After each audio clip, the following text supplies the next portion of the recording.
Guys, welcome back. നമ്മുടെ per ക്യാപ്പിന്റെ ഗോൾഡിന്റെ അനാലിസിസിലേക്ക് എല്ലാവർക്കും സ്വാഗതം. സോ ഇന്ന് എന്തൊക്കെ മൂവ് ആണ് ഗോൾഡ് നമുക്ക് തന്നിട്ടുള്ളതും നമുക്ക് എന്തൊക്കെ എക്സ്പെക്ട് ചെയ്യാം എന്നുള്ള കാര്യങ്ങൾ നമുക്ക് നോക്കാം. ഇപ്പോൾ കറന്റ് മാർക്കറ്റ് ബുള്ളിഷ് ആണ്. അത് കുറച്ച് ദിവസങ്ങളായിട്ട് ഞാൻ പറയുന്നുണ്ട് ഓൾറെഡി ബുള്ളിഷ് ആണെന്നുള്ള കാര്യം. സോ നമുക്ക് എന്ത് ചെയ്യാം? പ്രോ ട്രെൻഡിൽ നമുക്ക് എന്ത് ചെയ്യാം? ബൈയിങ്ങും ചെയ്യാം. കൗണ്ടർ ട്രെൻഡ് ട്രേഡ്സിൽ നമുക്ക് സെല്ലിങ്ങും ചെയ്യാം. അപ്പോൾ ഇന്നത്തെ ഓപ്പർച്യൂണിറ്റീസ് നമുക്ക് നോക്കി നോക്കാം. ഒരു ഇൻഡിക്കേറ്റർ ആണ്, ലെക്സാൽഗോ സെഷൻസ് എന്ന ഇൻഡിക്കേറ്റർ ആണ് ഞാൻ സെഷൻ ടൈമിംഗ് കണ്ടുപിടിക്കാൻ യൂസ് ചെയ്യുന്നത്. ഈ ഫസ്റ്റ് കാണിക്കുന്ന സിഡ്നീസ് എന്ന് പറയുന്നതാണ് നമ്മുടെ ഏഷ്യൻ സെഷൻ വരുന്നത്. അതേപോലെ തന്നെ ഈ സിഡ്നിയും ടോക്കിയോയും കൂടിയും ചേർന്നതാണ് നമ്മുടെ വരുന്നത് ഏഷ്യൻ സെഷൻ വരുന്നത്. അതിനുശേഷം ഈ നമ്മുടെ ലണ്ടൻ സെഷനും ന്യൂയോർക്ക് നമുക്ക് 6:30 സ്റ്റാർട്ട് ചെയ്യുന്നത്. ഓക്കെ, ഇവിടെ ഞാൻ കൂടുതലും ഫോക്കസ് ചെയ്യുന്നത് ലണ്ടൻ ആൻഡ് ന്യൂയോർക്ക് സെഷനാണ്. അതിൽ ന്യൂയോർക്ക് ഞാൻ ഏർലി സ്റ്റേജ് ഓഫ് ന്യൂയോർക്ക് മാത്രമേ ഞാൻ ട്രേഡ് ചെയ്യാറുള്ളൂ. ന്യൂയോർക്ക് ഒരു 8:30 രാത്രി 8:30 ആയി കഴിഞ്ഞാൽ പിന്നെ ഞാൻ ട്രേഡ് നോക്കാറില്ല.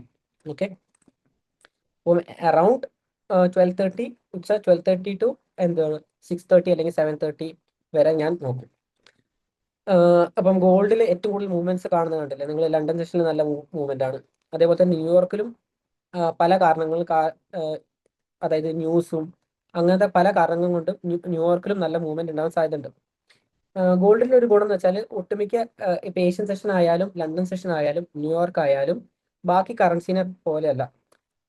ഗോൾഡിൽ അത്യാവശ്യം മൂവ്മെന്റ് വേണമെങ്കിൽ എന്ത് തരും? ഗോൾഡ് നമുക്ക് തരും.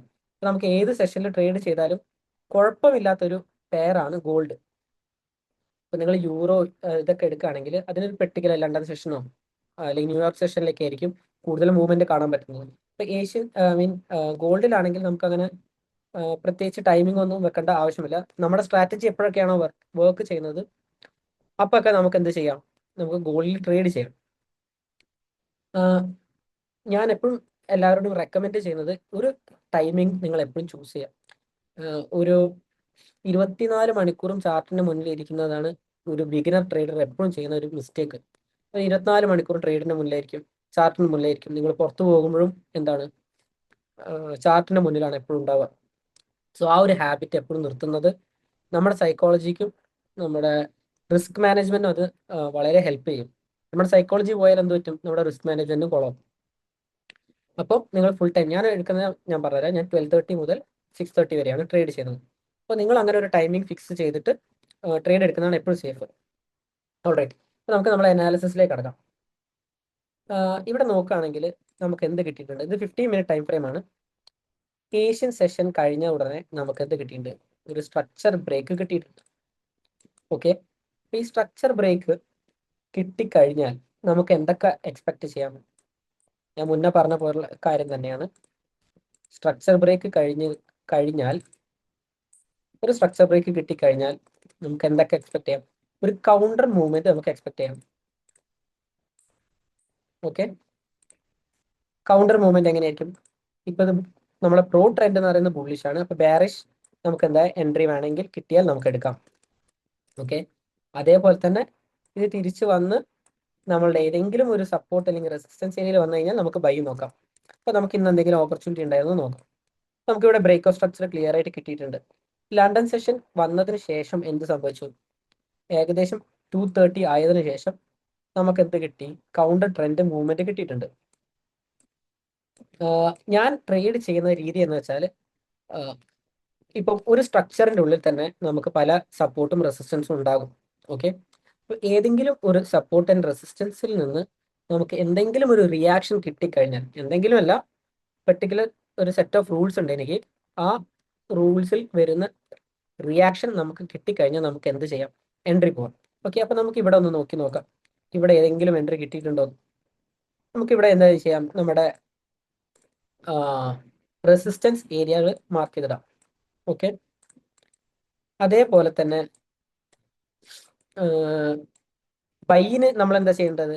ഇത് താഴെ വന്നിട്ട് ഏതെങ്കിലും ഒരു സപ്പോർട്ട് ഏരിയയിൽ നിന്ന് എന്ത് ചെയ്യണം? ഒരു ബൈ മൊമെന്റും തരണം. അതേപോലെ തന്നെ നമുക്ക് എന്ത് ചെയ്യാം? നമ്മുടെ സപ്പോർട്ട് ഏരിയകൾ മാർക്ക് ചെയ്തിടാം. ഓക്കെ, ഇതെല്ലാം ഒരു സപ്പോർട്ട് ഏരിയകളാണ്. ഇതല്ലാതെയും ഹിഡൻ ആയിട്ടുള്ള ഇഷ്ടംപോലെ സപ്പോർട്ടും റെസിസ്റ്റൻസ് ഏരിയാസും ഇതിനുള്ളിലുണ്ട്. ഞാൻ ജസ്റ്റ് സിഗ്നിഫിക്കൻ്റ് ആയിട്ടുള്ളത് മാർക്ക് ചെയ്തെന്ന് മാത്രമേ ഉള്ളൂ. നിങ്ങൾ ഞാൻ ഉപയോഗിക്കുന്ന സ്ട്രാറ്റജി മലേഷ്യൻ ലെസനാണ്. അപ്പോൾ നിങ്ങൾക്ക് ഇതിനെ പറ്റി കൂടുതൽ അറിയണമെങ്കിൽ നിങ്ങൾക്ക് യൂട്യൂബിൽ സെർച്ച് ചെയ്ത് നോക്കാം, അല്ലെങ്കിൽ നിങ്ങൾക്ക് ഞങ്ങളെ കോൺടാക്ട് ചെയ്യാം, എന്ത് വേണമെങ്കിൽ ചെയ്യാം. യൂട്യൂബിൽ അടിച്ചാലും നിങ്ങൾക്ക് എന്ത് ചെയ്യാം, മലേഷ്യൻ ലെസനാറിനെ പറ്റിയിട്ടുള്ള ചെറിയൊരു ഐഡിയ നിങ്ങൾക്ക് കിട്ടും. ഓക്കെ, അപ്പം ഞാൻ എങ്ങനെ ചെയ്യുന്നത് വെച്ചാൽ, ഏതെങ്കിലും ഒരു സപ്പോർട്ട് അല്ലെങ്കിൽ റെസിസ്റ്റൻസിൽ വന്ന് മാർക്കറ്റ് ടാപ്പ് ചെയ്തതിന് ശേഷം എനിക്ക് വേണ്ട റിയാക്ഷൻ മാർക്കറ്റ് തരുന്നുണ്ടോ നോക്കിയിട്ടാണ് ഞാൻ ട്രേഡ് എടുക്കാറ്. ഓക്കെ, ഞാനിപ്പോൾ ഒരു ബൈ എൻട്രി പോയിട്ടുണ്ട്. ഇപ്പം മാർക്കറ്റ് എവിടെയാണുള്ളത്? നമ്മുടെ സപ്പോർട്ട് ഏരിയയിലാണുള്ളത്. ആദ്യം ഞാൻ റെസിസ്റ്റൻസിന്റെ കാര്യം പറയാം. മാർക്കറ്റ് എന്ത് ചെയ്തു? ഈ ഒരു റെസിസ്റ്റൻസ് ഏരിയയിൽ വന്നിട്ട് റിയാക്ഷൻ തന്നിട്ട് താഴോട്ട് പോയി. അപ്പൊ ഈ ഒരു ഏരിയ എന്തായി? ഒരു സ്ട്രോങ് റെസിസ്റ്റൻസ് ഏരിയ ആയി മാറി. നമുക്ക് എന്ത് ചെയ്യാം? ഇവിടെ ഒരു എൻട്രി പോകാൻ പറ്റുന്നതാണ്. ഓക്കെ, നിങ്ങൾക്ക് 1:2 1:3 അല്ലെങ്കിൽ നെക്സ്റ്റ് സപ്പോർട്ട് ഏരിയ വരെ നിങ്ങൾക്ക് എന്ത് ചെയ്യാം? ഒരു ട്രേഡ് ഹോൾഡ് ചെയ്യാൻ പറ്റുന്നതാണ്. ഞാൻ കൂടുതലും കൗണ്ടർ ട്രെൻഡ് ട്രേഡ്സ് ചെയ്യാറില്ല, കാരണം ഇങ്ങനത്തെ ട്രേഡുകളിൽ കുറച്ചുകൂടി റിസ്ക് കൂടുതലായിരിക്കും കൗണ്ടർ ട്രെൻഡ് ചെയ്യുമ്പോൾ. കാരണം മാർക്കറ്റ് ഈ ഒരു ഏരിയയിൽ വന്നിട്ട് ഈ സപ്പോർട്ട് ഏരിയയിൽ നിന്ന് മേലോട്ട് പോകണം എന്ന ഒരു നിർബന്ധമില്ല. മാർക്കറ്റിന് എവിടെ നിന്ന് വേണമെങ്കിലും റിവേഴ്സ് ആവും. മാർക്കറ്റ് എപ്പോഴും അൺപ്രഡിക്റ്റബിൾ ആണ്. ഓക്കെ, നമുക്ക് പ്രിഡിക്റ്റ് ചെയ്തിട്ട് ട്രേഡ് ചെയ്യാൻ പറ്റില്ല. നമ്മൾ എന്താ ചെയ്യേണ്ടത്? മാർക്കറ്റ് ഒരു റിയാക്ഷൻ തരുമ്പോൾ മാത്രം നമ്മൾ ട്രേഡ് എടുക്കുന്നതാണ് ഏറ്റവും സേഫ്. അല്ലെങ്കിൽ നമ്മൾ വിചാരിക്കുകയാണ്, ഓക്കെ മാർക്കറ്റ് ഇത് താഴെ വരും, താഴെ വന്നിട്ട് അതുകൊണ്ട് നമുക്ക് ഇവിടുന്ന് സെല്ല് ചെയ്യാം എന്നുള്ള ഒരു ഐഡിയയിലാണ് നമ്മൾ സെല്ല് ചെയ്യുന്നതെങ്കിൽ, അതായത് നമ്മളൊരു പ്രഡിക്ഷൻ പറയാണ് മാർക്കറ്റ് താഴെ പോകും, എന്നിട്ട് അപ്പം അതുവരെ നമുക്ക് സെല്ല് ചെയ്യാം. പക്ഷെ മാർക്കറ്റ് നമ്മൾ പ്രഡിക്റ്റ് ചെയ്ത പോലെ തന്നെ മാർക്കറ്റ് നീങ്ങണം എന്ന് ഒരു നിർബന്ധവും ഇല്ല. ഓക്കെ, സോ എപ്പോഴും നമ്മൾ എന്ത് ചെയ്യാം? ഒരു റിയാക്ഷൻ കിട്ടുന്നത് വരെ വെയിറ്റ് ചെയ്തിട്ട് ആ റിയാക്ഷൻ അനുസരിച്ച് മാത്രം ട്രേഡ് എടുക്കാം. ഓക്കെ, ഇനിയിപ്പോൾ ഞാൻ എടുത്ത ട്രേഡ് ഞാൻ പറഞ്ഞുതരാം. ഈ ഒരു സപ്പോർട്ട് ഏരിയയിൽ മാർക്കറ്റ് വന്നിട്ട് എന്ത് ചെയ്തു? മാർക്കറ്റ് ബുള്ളിഷായി പോയി. ബുള്ളിഷായി പോയതിനു ശേഷം നമുക്ക് എന്ത് ചെയ്യാം? ഒരു എൻട്രി പ്ലേസ് ചെയ്തിടാൻ പറ്റുന്നതാണ്. ഓക്കെ, 90 പിപ്സ് ആണ് ഞാൻ കൂടുതലും ടാർഗറ്റ് ചെയ്യാറ്. നിങ്ങൾക്ക് എത്ര വേണമെങ്കിൽ ഹോൾഡ് ചെയ്യാം, കാരണം മേജർ ട്രെൻഡ് ആയതുകൊണ്ട് തന്നെ നമുക്ക് എന്ത് എക്സ്പെക്ട് ചെയ്യാം? മാർക്കറ്റ് ഈ ഒരു ഹൈ ബ്രേക്ക് ചെയ്യാൻ എക്സ്പെക്ട് ചെയ്യാം. ഇതും ഒരു പ്രഡിക്ഷൻ ആണ്. മാർക്കറ്റ് ഇവിടം വരെ പോകണം എന്ന് നിർബന്ധമുണ്ടോ? ഒരു നിർബന്ധമില്ല മാർക്കറ്റ് ഇവിടെ പോകണം. മാർക്കറ്റ് ഇവിടുന്ന് റിവേഴ്സ് ആയിട്ട് എൻ്റെ സ്റ്റോപ്പ് ലോസ് അടിച്ചിട്ട് മേലോട്ട് പോകാൻ സാധ്യത ഉണ്ട്. നമ്മൾ എപ്പോഴും ട്രേഡ് ചെയ്യുന്നത് ഒരു പ്രോബബിലിറ്റി ബേസ്ഡ് ആണ്. ഞാൻ എടുത്ത ട്രേഡ് ടി പി അടിക്കുമെന്ന് നമുക്ക് ഒരിക്കലും ഉറപ്പ് പറയാൻ പറ്റില്ല. അപ്പം നമ്മൾ എപ്പോഴും കോഷ്യസ് ആയിട്ട് ട്രേഡ് ചെയ്യാം. അപ്പം നമുക്ക് എത്രയാണോ റിസ്ക് ചെയ്യാൻ പറ്റുന്നത്, നഷ്ടപ്പെട്ടാലും കുഴപ്പമില്ല എന്ന് നമ്മൾ വിചാരിക്കുന്ന ഒരു എമൗണ്ട് ഉണ്ടാവുമല്ലോ, ആ എമൗണ്ട് മാത്രമേ നമ്മൾ ഒരു ട്രേഡിൽ റിസ്ക് ചെയ്യാൻ പാടുള്ളൂ.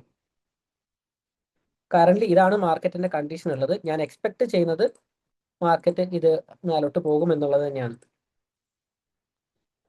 നിങ്ങൾ SMC ട്രേഡർ ആണെങ്കിലും നിങ്ങൾക്കൊരു ഐഡിയ ഉണ്ടാവും അല്ലേ? ഒരു ബ്രേക്ക് സ്ട്രക്ചർ കിട്ടിയതിനു ശേഷം അതിന് താഴെ വരുന്ന ഓർഡർ ബ്ലോക്ക്, ആ ഓർഡർ ബ്ലോക്കിനാണ് ഇപ്പോൾ റിയാക്ട് ചെയ്ത് പോകുന്നത്. ഞാൻ ഈ ഓർഡർ ബ്ലോക്ക് ഒന്നും യൂസ് ചെയ്യാറില്ല, ബട്ട് അപ്പം നമുക്കൊരു എക്സ്പെക്ടേഷൻ ഉണ്ട് അത് മേലോട്ട് പോകുന്നുള്ളത്. നിങ്ങൾ എന്താ ചെയ്യേണ്ടതെന്ന് വെച്ചാൽ, ഡയറക്റ്റ് എൻട്രി ഓർഡർ ബ്ലോക്കിൽ പോകുന്നതിന് പകരം ഒരു എക്സ്ട്രാ കൺഫർമേഷൻ. ഓക്കെ, ഞാൻ എക്സ്ട്രാ കൺഫർമേഷൻ ആയിട്ട് കൂടുതൽ പറയുന്നില്ല, എന്നാലും നിങ്ങൾക്ക് എന്തെങ്കിലും ഒരു കൺഫർമേഷൻ ബയസ് ഇതിനകത്ത് ആഡ് ചെയ്തതിന് ശേഷം നിങ്ങൾക്ക് എന്ത് ചെയ്യാം? എൻട്രി പോകാം. അതായിരിക്കും നമുക്ക് കൂടുതൽ ലോസുകൾ ഒഴിവാക്കാൻ ഹെൽപ്പ് ചെയ്യുന്ന ഒരു മെത്തേഡാണിത്.